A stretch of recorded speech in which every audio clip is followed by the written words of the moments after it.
Quando o condutor de veículo coloca o braço esquerdo para fora do veículo, utilizando horizontalmente, e o antebraço e a mão para cima na vertical, indica que vai... Olha que beleza, aqui está desenhadinho, está mostrando o que é esse braço para fora com o antebraço virado para cima aqui. Então, quando você vê a ilustração da sinalização, tudo fica mais fácil. Mas e se não tivesse ilustrado? Se tivesse só escrito, você saberia entender que é essa situação aqui? E às vezes aparece na prova só escrito, não aparece desenhado. Aí, meu amigo, você tem que estar muito ligado, tem que estar atento, tá? Olha o que está escrito aqui, ó. O condutor colocou o braço esquerdo para fora. Sim, tem que ser o braço esquerdo porque é o que está do lado da janela, né? Horizontalmente. O que é horizontalmente? Essa caneta está na vertical. Agora essa caneta está na horizontal. Então coloca o braço para fora na horizontal. Aqui, desse jeito. Ué, mas e essa outra parte aqui? Ela não está na horizontal, ela está para cima, ela está na vertical. É exatamente o que ele está dizendo, ó. E o antebraço, o que é antebraço? É essa parte aqui, ó. Isso aqui é braço, isso aqui é antebraço. E a mão na vertical, apontando para cima, igual está no desenho ali. Ó. E o que ele está indicando, hein? Ele está indicando que vai parar o veículo? Não. Quando ele parar, ele fica com o braço e antebraço na horizontal, todo esticado aqui, ó. E aí ele balança para cima e para baixo. Não é isso que ele fez aqui. Ele vai dobrar à direita? Sim. Certamente essa será a resposta. Dobrar à esquerda? Não. Quando ele dobrar à esquerda, o braço dele fica todo esticado aqui, braço e antebraço. Tá bom? Diminuir a velocidade? Não. Quando é diminuir a velocidade, é o mesmo sinal de parar. Ele coloca o braço esticado para fora e balança para cima e para baixo. Então ele vai mesmo dobrar à direita. Preste atenção que não há necessidade dele ficar com o dedinho por cima do carro apontando para cá. Basta que ele coloque a mão aqui, ó, dobrada nessa posição, e o antebraço dobrado aqui, que você já vai entender que ele quer sinalizar que vai manobrar para a direita. Aí você ainda pode me perguntar, ele não deveria usar a seta aqui, Ronaldo? Na verdade, ele não deve usar a seta. O Código de Trânsito diz que quando você vai realizar uma manobra, ou mudança de faixa ou de direção, você deve sinalizar com a luz indicadora de direção ou gesto convencional de braço. Então você pode deixar de sinalizar com a seta e sinalizar com o braço. Sabia disso? Tem muitos instrutores que não sabem, então fique sabendo. Ronaldo, se eu fizer na hora do exame assim então, ao invés de eu dar a seta, eu sinalizar com o braço. Tá certinho, o examinador não pode te reprovar por isso. E se eu sinalizar com a seta e com o braço? Aí é o melhor que pode ser feito. Porque você sinaliza e fica bem reforçado. Sinalizou com a seta e reforçou com o braço. Melhor ainda. Uma outra questão que o pessoal sempre traz para mim. Ronaldo, e se a seta estiver queimada e eu usar o braço? Olha, nesse caso, se você fez uma manobra à direita, por exemplo, e não sinalizou, e o agente de trânsito fiscalizador viu, ele vai te autuar pelo não indicar a mudança de direção. Se ele puder te abordar e ver que a luz está queimada, ele vai te autuar pela luz. Ele vai atuar pelos dois motivos? Ele não pode, porque nesse caso, a seta, o motivo de você não ter sinalizado com a seta é porque a luz estava queimada. Então ele vai te autuar pela luz, correto? Não pode você andar com a luz da seta, qualquer luz do veículo queimada, né? Não pode andar com ela queimada. Luz externa, luz para indicar as coisas, luz de comunicação, vamos dizer assim. Então, você andando ali com a seta queimada e vai sinaliza com o braço, não vai estar cometendo o erro de deixar de sinalizar, mas vai estar cometendo o erro de andar com a luz queimada. Não pode. Combinado? Bom, antes de dar a resposta, eu quero te avisar que eu criei um treinamento com todas essas armadilhas e pegadinhas, essas covardias que o Detran faz em prova. Se você quiser conhecer, eu vou deixar o link aqui na descrição e também nos comentários, fixados no topo. Confere lá. A aplicação de película não refletiva no vidro traseiro é permitida. O que é essa película no vidro? É o insufilme, né? E ela não pode ser refletiva. Ela pode ser escura, mas não pode ser refletiva, na verdade. No vidro traseiro é permitida, desde que o seu índice de transparência não seja inferior a...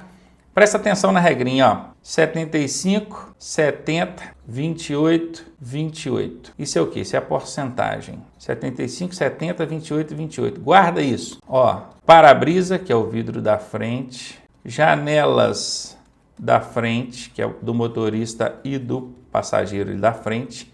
Janela traseira, janela quem está ali no banco de trás. E vidro traseiro. Bom, agora você já sabe que é permitido você colocar película em qualquer vidro, desde que conserve esse índice mínimo aqui de transparência de dentro para fora. Então aqui, ó, qual foi vidro traseiro? Perguntou. Vidro traseiro 28%, aqui está a resposta. Se fosse 75%, isso aqui é o vidro da frente, o para-brisa, né?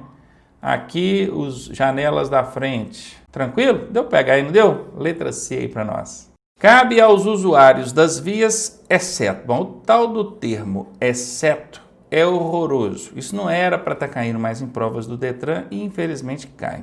Então, para te ajudar, caso você tenha dificuldade na interpretação desse termo dentro da questão, você vai fazer o seguinte: caiu um exceto aqui, você vai riscar ele e colocar um não antes da pergunta. Pronto, esquece o exceto, coloca um não lá antes da pergunta e leia de novo a pergunta. Aí vai ficar mais fácil, ó. Não cabe aos usuários das vias. Pronto, beleza? Vamos lá, não cabe aos usuários abster-se de todo ato que possa constituir perigo para o trânsito de veículos. Aí vem um abster-se, né, que é outro termo não tão popular para uma prova que não exige grau de escolaridade nenhum. Não penso ser um termo adequado para ser colocado numa prova de habilitação. Mas é porque está assim lá no código, então o examinador foi e copiou. Ele não se preocupou nem em adequar a linguagem para uma pessoa que tem um grau de escolaridade menor. Esse abster-se é deixar de fazer, tá bom? Deixar de fazer todo ato que possa constituir perigo para o trânsito de veículos. Vocês pensam que os usuários das vias precisam deixar de fazer todo ato que possa constituir perigo para o trânsito de veículos? Sim, ele tem que deixar de fazer todo ato que constitui perigo para os veículos.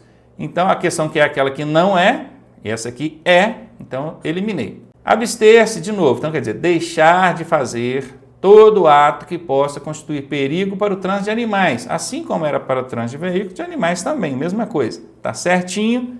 A questão que é aquela que não é, não se esqueçam, então letra B está fora. Abster-se, outra vez, deixar de fazer ou deixar de dirigir com os cuidados indispensáveis à segurança. Vocês acham que o usuário da via, o condutor, ele deve deixar de dirigir com os cuidados indispensáveis?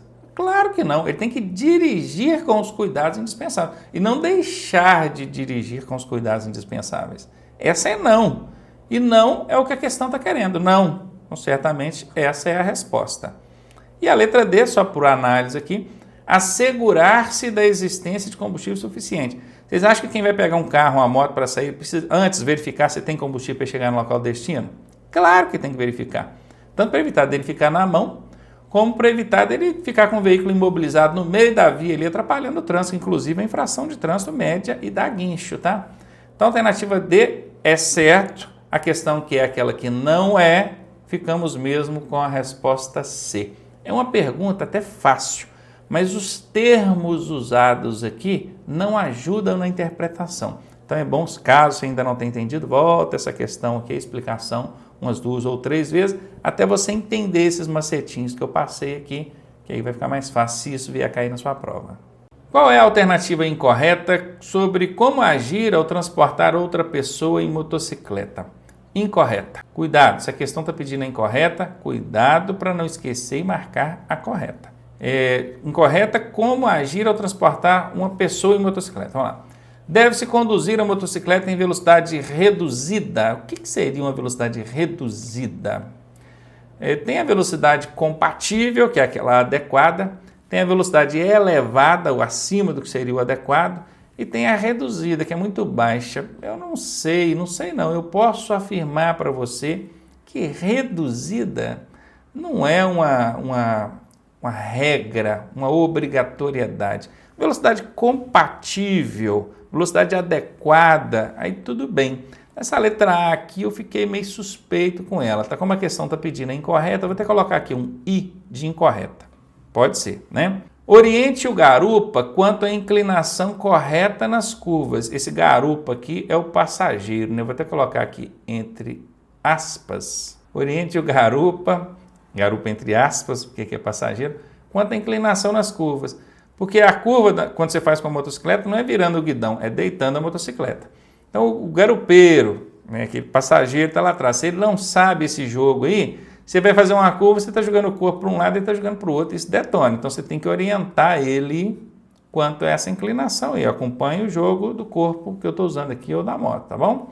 Então essa é verdadeira, a questão está pedindo é incorreta, já eliminei ela. O garupa deve segurar nas alças ou na cintura do condutor.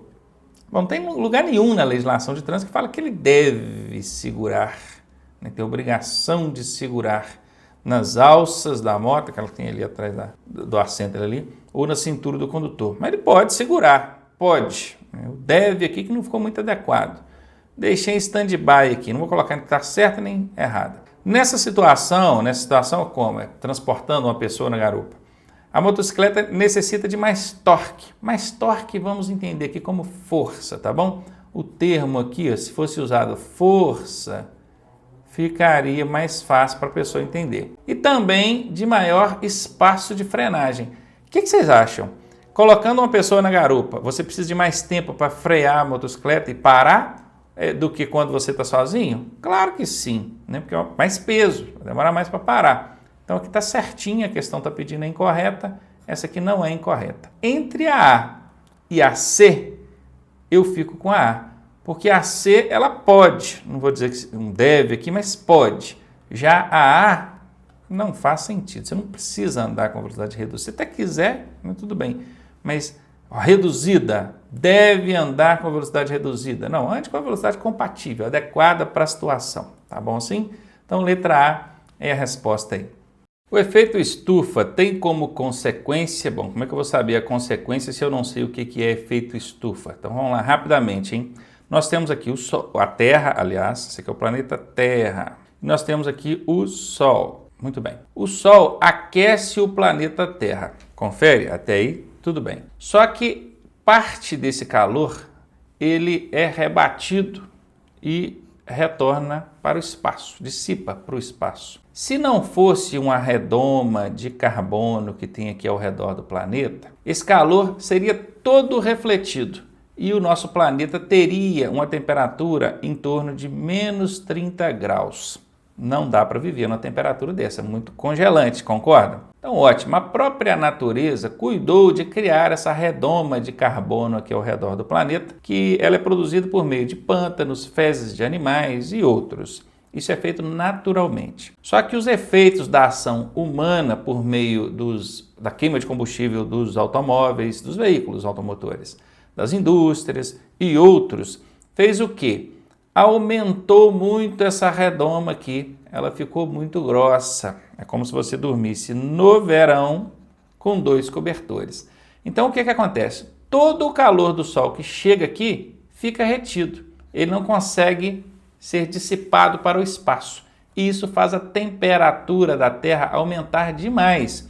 O que antes, né, a gente deveria ter aí aproximadamente uns 20 a 30 graus positivos, por conta daquela primeira camadinha ali formada pela própria natureza, agora chega a passar de 30, 40, 50, já vi picos aí de temperatura no planeta de 60 graus em algumas regiões, é muito quente. Então essa redoma que acontece aqui em volta, ela retém calor demais e fica muito quente. Aí eles usaram o termo efeito estufa, porque uma estufa é um dispositivo quente, né, para esterilizar materiais. O que isso faz? Isso de cara, isso já começa provocando aqui derretimento das calotas polares, tanto a norte quanto a sul. É claro que isso não acontece de um ano para o outro, né, gente? Isso é com o passar de centenas de anos. Mas esse gelo vai derretendo e aumenta o nível dos oceanos. E daí, meu querido, já cria impacto direto com a natureza e com a vida humana. Então esse efeito estufa, esse superaquecimento global, ele tem como consequência o quê? Agora que você já conhece aqui o mecanismo. Excesso de gás carbônico na atmosfera? Não. Até tem, né, o gás carbônico aqui, que é o que gera essa camada aqui, mas essa não é a consequência é o aquecimento. Então lá está fora. Excesso de gás clorofluorcarbono, que é o clorofluorcarbono de CFC, isso aqui é outro gás que no caso aí prejudica a camada de ozônio, também não é essa. Destruição das moléculas de ozônio, não é essa. Elevação da temperatura média do planeta, essa é a resposta letra D. Ou seja, bem técnico de novo, mas o Detran cobra, a gente tem que saber, né?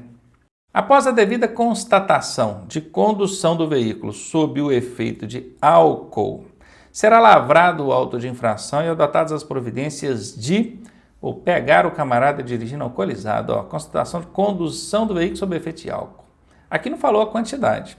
Será lavrado o auto de infração de trânsito. AIT. Isso aqui chama AIT. E adotadas as providências de...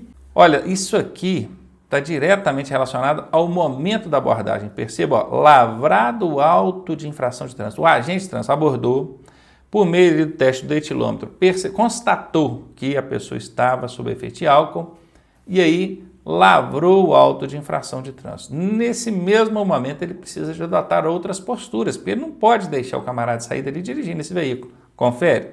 Aí ele vai apreender o veículo? Não. Nem existe mais apreensão de veículo. Aí ele vai remover o veículo para o pátio? Não necessariamente. Só se o condutor, embriagado ali, não conseguir arranjar alguém para retirar esse veículo. Aí, então, qual vai ser o procedimento? Ele vai reter o veículo. O seu veículo está aqui, ele não sai daqui com você dirigindo, não.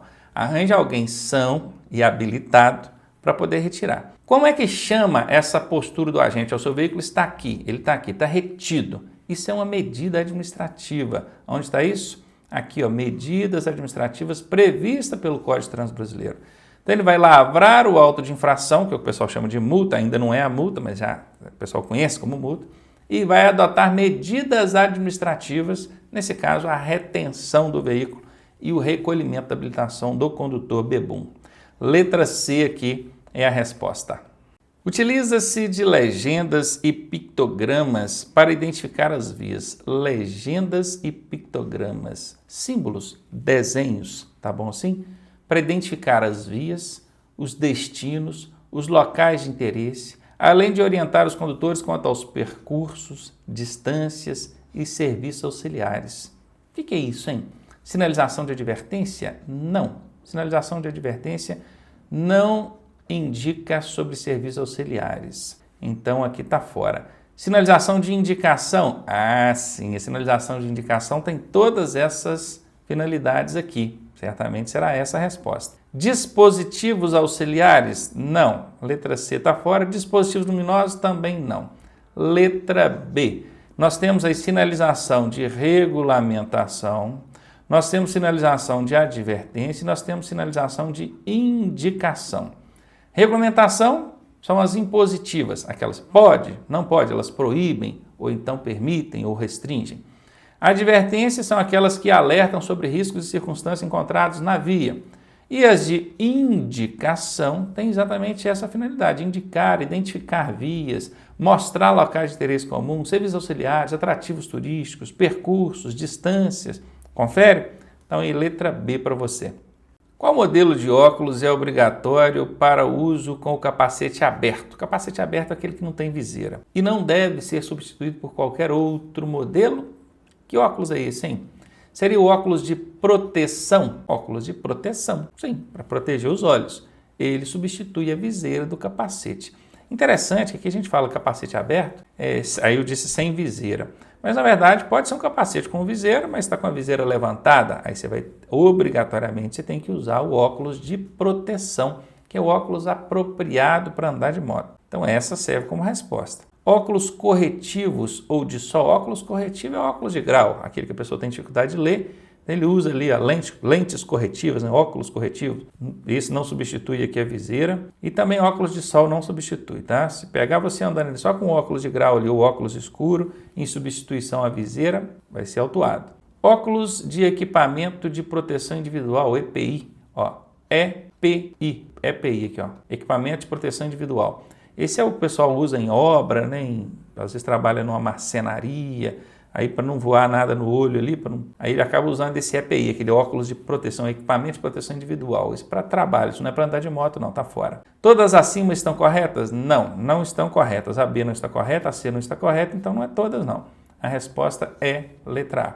Complete a frase. Nos casos de parada cardíaca, os lábios tendem a ficar azulados. Isso tem um nome técnico chamado de cianose. As pupilas, que são esses pontos escuros que a gente tem no centro do olho, encontram-se alguma coisa e a vítima apresenta palidez acentuada. Ela fica muito pálida, muito branca.